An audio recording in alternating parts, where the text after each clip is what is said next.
Dizem que no amor e na guerra vale tudo, mas todo mundo com o mínimo de bom senso sabe que isso é apenas mais um jargão idiota usado em novelas. Quando você começa a considerar macumba ou o sacrifício de animais inocentes em campo de batalha, significa que sua alma já está entregue ao desespero. Saudações, curiosos! Sejam muito bem-vindos ao Entenda em Minutos.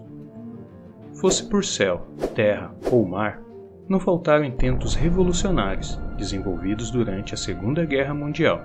E hoje vamos falar de projetos insanos que não chegaram a ser empregados no teatro de operações ou que falharam miseravelmente quando postos à prova, para a sorte de todos os lados do fronte.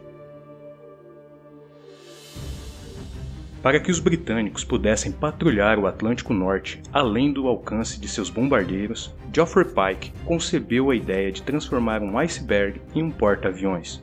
O projeto recebeu o nome bíblico de Habakkuk. Integrado ao projeto, o físico Max Perutz descartou a ideia original de se aplanar um iceberg, por conta de sua tendência a tombar. O jeito foi desenvolver um modelo artificial, composto por gelo e reforçado por aço. Os desafios eram inúmeros, mas os pesquisadores descobriram que ao se misturar pó de serra ao gelo, o material resultante era sólido como concreto e muito mais resistente ao derretimento. O composto foi batizado de Pycrete, em homenagem ao pai do projeto. O protótipo foi construído e constituía uma fortaleza de Pycrete de 1.200 metros de comprimento por 180 metros de largura. Pesava mais de 2 milhões de toneladas e era capaz de abrigar centenas de aeronaves. Eram necessários quilômetros de tubulação para manter a estrutura refrigerada. Navegar o Habakkuk seria outro desafio. Sua tripulação ficaria confinada em uma embarcação cujas condições climáticas seriam equivalentes às do Ártico. Seus motores iriam aquecer a estrutura e derreter o gelo. Além do mais, mesmo o Pycrete sendo muito mais resistente que o gelo comum, ele ainda se deformava sob o peso colossal do Habakkuk. Diante de tantas dificuldades, o projeto foi posto na geladeira e de lá nunca mais saiu. Um míssil mortal, mas com um humano em seu interior, que lançava outros mísseis em uma sinistra dança de destruição.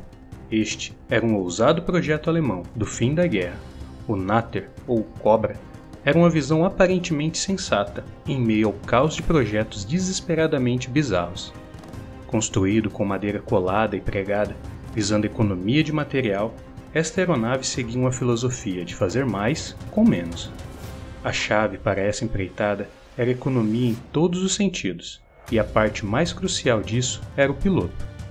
O míssil se autoguiava até se aproximar do esquadrão inimigo.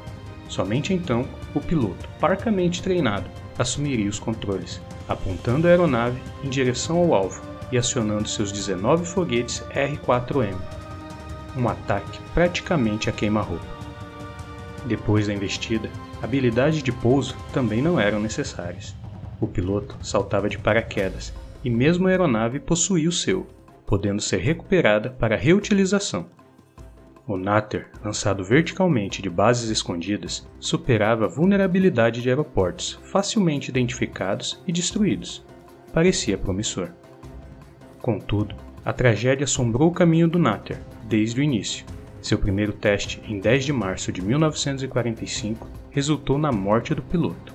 Mas 3 outros testes foram realizados no mesmo dia, e mesmo com o custo humano, o Natter foi declarado um sucesso. Uma bateria de 10 deles estava pronta para entrar em ação perto de Stuttgart, esperando ansiosamente pelo ataque inimigo para o qual foram meticulosamente projetados. No entanto, o fim da guerra ofuscou as aspirações do Natter, e a oportunidade de provar seu valor nunca se concretizou. Assim, essas formidáveis cobras permaneceram em suas tocas, testemunhas silenciosas de um futuro que nunca chegou. Os Estados Unidos tinham uma posição geográfica extremamente vantajosa durante a Segunda Guerra Mundial. Distante dos 2 principais palcos de operações, a América tinha poucas chances de ter seu quintal agredido pelos inimigos, mas a Alemanha pretendia mudar isso, atacando o Tio Sam do espaço. O Silbervogel, ou Pássaro de Prata, foi concebido por Eugen Sanger e Rembrandt como um avião-foguete suborbital, capaz de voar da Europa à América, e bombardear seu território. A ideia consistia em catapultar a aeronave a partir de um carro-foguete movido sob trilhos, atingindo 1.920 km por hora. No ar, o Silbervogger ativaria seus propulsores e alcançaria incríveis 21.800 km por hora. Atingindo 145 km de altitude, não entraria em órbita, mas quicaria na atmosfera repetidas vezes, cruzando o Oceano Atlântico, bombardeando os Estados Unidos e pousando depois no Japão. O conceito do projeto data de 1933, mas nunca havia sido colocado em prática. Com a entrada dos Estados Unidos na guerra em 1942, o Silbervogger foi desengavetado e em 1943 começou a ser construído. Contudo, em 1944, a situação militar alemã estava tão calamitosa que o projeto jamais foi concluído. O Japão foi responsável pela invenção da primeira arma intercontinental da história, balões de hidrogênio com bombas incendiárias, liberadas ao sabor do vento. Um ambicioso pesadelo já acalentado pela Alemanha, mas sem êxito algum. Já os japoneses, conhecedores das correntes de vento de altas altitudes, hoje chamadas de jet stream, lançaram 9.300 balões Fugu aos céus, alimentando esperanças de que eles cruzassem 8.000 km de oceano e atingissem territórios dos Estados Unidos e do Canadá. Apenas 300 balões explosivos alcançaram seu destino, e a maioria despencou em regiões ermas como florestas e montanhas. Um único balão, contudo, encontrou presas humanas, selando o destino cruel de 6 vidas civis. Alguns destacados megalomaníacos conseguem esconder esse traço da sua personalidade. Esse não era o caso de Hitler. Talvez a maior prova dos delírios de grandeza do Führer alemão seja a carta branca que deu para o projeto Landkrauser P-1000 Hatte, um tanque super pesado que seria o maior e mais poderoso já construído. O projeto foi concebido em 1942, sob liderança do engenheiro alemão Ferdinand Porsche, que trabalhou no desenvolvimento de tanques para a Alemanha durante a guerra. O Hatte, rato em alemão sarcástico, seria um tanque super pesado, com dimensões absurdas. O carro de combate teria 35 metros de comprimento por 14 metros de largura, e sua altura seria de 11 metros. Sua estrutura seria protegida por placas de blindagem com espessura de até 250 mm e seria equipado com canhões 280 mm adaptados de encoraçados, o que faria do Hatte um cruzador terrestre. Seria dotado também de canhões de 128 mm e vários outros canhões antiaéreos menores. O monstro seria movido por até 10 motores a diesel, capazes de produzir uma velocidade máxima estimada de 40 km por hora. Em 1943, o ministro dos armamentos Albert Speer acabou com a farra. Chamando o projeto de fantasia, encerrou os planos para o Hatte. Imagine um corajoso cãozinho correndo pelo campo de batalha, em meio ao caos sensorial de motores, explosões, tiros e gritos. O animal se esgueira e se esconde embaixo de um tanque de guerra. A cena é triste, mas espere. O cão é um mestre da furtividade e foi treinado exatamente para isso: se esconder embaixo de tanques alemães. Não se anime ainda. A história volta a ficar triste, pois o pobre animal tem uma bomba presa em suas costas. A ideia cretina é extremamente cruel, mas muito pouco efetiva. Os cães soviéticos eram treinados para se esconder embaixo dos carros de combate do Exército Vermelho, que eram movidos a diesel. Os tanques alemães eram movidos a gasolina.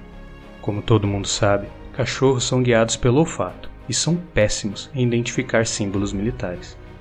Agora imagine os bravos cãezinhos em ação, fazendo exatamente o que lhes for ensinado e se escondendo embaixo dos pesados maquinários fedendo a diesel.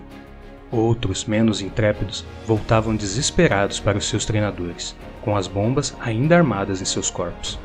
O soldado soviético era obrigado a sacrificar o pobre parceiro a tiros e então desarmar o explosivo. A guerra definitivamente extrai o pior do ser humano.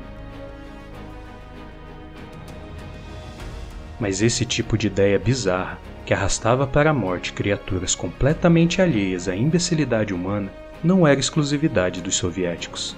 Durante a guerra, havia o grotesco projeto Yankee de se lançar de aviões gaiolas contendo centenas de morcegos.